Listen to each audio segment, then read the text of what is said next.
नमस्कार, आप देख रहे हैं इंडिया की दहाड़। मैं हूं आपके साथ ओम पांडे और इस वक्त एक बहुत ही दिल दहला देने वाली घटना जो कि दिन दहाड़े हुई है, सबके सामने हुई है, वो हम आपको बता रहे हैं। बिल्कुल ये दिल दहला देने वाली घटना जो कि सबके सामने दिन दहाड़े खुला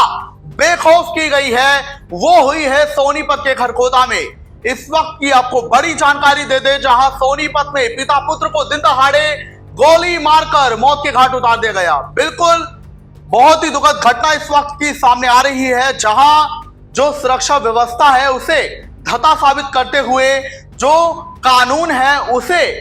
धता साबित करते हुए, धज्जियां उड़ाते हुए और अपना जो खौफ है वो दिखाते हुए और ये बताते हुए कि हम पुलिस से नहीं डरते, तो कुछ बदमाशों ने पिता पुत्र को सरेआम गोली मारकर मौत के घाट उतार दिया। जानकारी के मुताबिक ये घटना है सोनीपत के खरखोदा क्षेत्र में हुई, दिल्ली बाईपास रोड पर, जहां पिता धर्मवीर जिसकी उम्र 50 साल थी, तो वहीं बेटा मोहित जो जवान था 25 साल उसकी उम्र थी। ये दोनों पिता पुत्र जब कोर्ट में एक पेशी के लिए जा रहे थे, तो तभी स्कॉर्पियो सवार 3 से 4 बदमाश, 3 से 4 युवक आते हैं और इन पिता पुत्र पर लगभग 10 से 15 राउंड फायर करते हैं। ये भागने के दौरान कोशिश करते हैं पिता पुत्र, लेकिन मौत चूंकि वहां पर आ चुकी थी और इन्होंने तब तक उन पर गोलियां ताबड़तोड़ बरसाई, दनादन फायरिंग की, जब तक इन दोनों की मौत नहीं हो गई। वहीं उसके बाद जो है घटना को अंजाम देने के बाद और सारे कानूनों की धज्जियां उड़ाने के बाद, ये पिता पुत्र की हत्या करने के बाद, ये जो आरोपी हैं युवक स्कॉर्पियो के सवार थे जो, तो ये तुरंत भाग रहे होते हैं, लेकिन तभी इनकी जो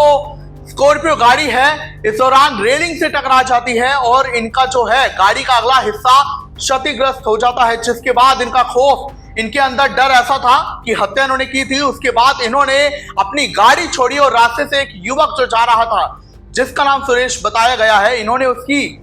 बाइक छीन ली और उस बाइक पर ये सारे युवक फरार हो गए। वहीं जो है जैसे ही ये घटना हुई, तुरंत मौके पर पुलिस को सूचना दी गई और वहां तुरंत सोनीपत खरखोदा थाना क्षेत्र के जो एसीपी हैं, इसके अलावा सीआई की टीम भी वहां पहुंची और एसएसएल की टीम भी पहुंची और पिता पुत्र को साथ ही अस्पताल भी ले जाया गया, लेकिन वहां पर डॉक्टर्स ने उन्हें मृत घोषित कर दिया। फिलहाल पुलिस ने इलाके की घेराबंदी करके तमाम साक्ष्य जुटाए हैं और जांच आगे चल रही है। वहीं जानकारी ये है कि पुलिस ने कहा है कि हत्या क्यों की गई, इस पर अभी कुछ साफ नहीं हो पाया है, कोई वजह नहीं मिल पाई है, लेकिन ये कोई पुरानी रंजिश हो सकती है, क्योंकि 1 साल पुरानी रंजिश के मामले में ही ये जो पिता पुत्र थे कोर्ट में पेशी के लिए जा रहे थे, तारीख थी इनकी। इसके अलावा मोहित पर इससे पहले भी फायरिंग की गई थी, लेकिन वो जैसे तैसे बच गया था। लेकिन इस बार दुर्भाग्य रहा कि इस बार जब ये बदमाश फायरिंग करने आए तो पिता पुत्र नहीं बच पाए और अब घर में सिर्फ उनकी माँ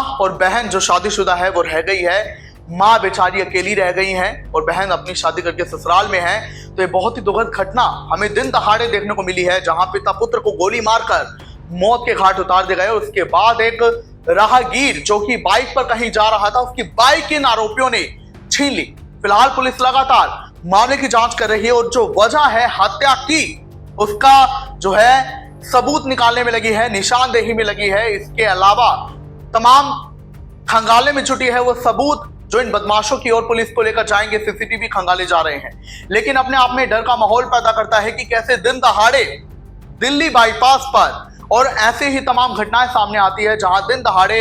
जो है लोगों को मार दिया जाता है। तो देखना होगा कि अब इस मामले में न्याय क्या होता है, जांच क्या निकल के आती है और वजह क्या निकल के आती है हत्या की। क्या कहेंगे, लगातार बढ़ते अपराधों पर आप हमें जरूर बताएं।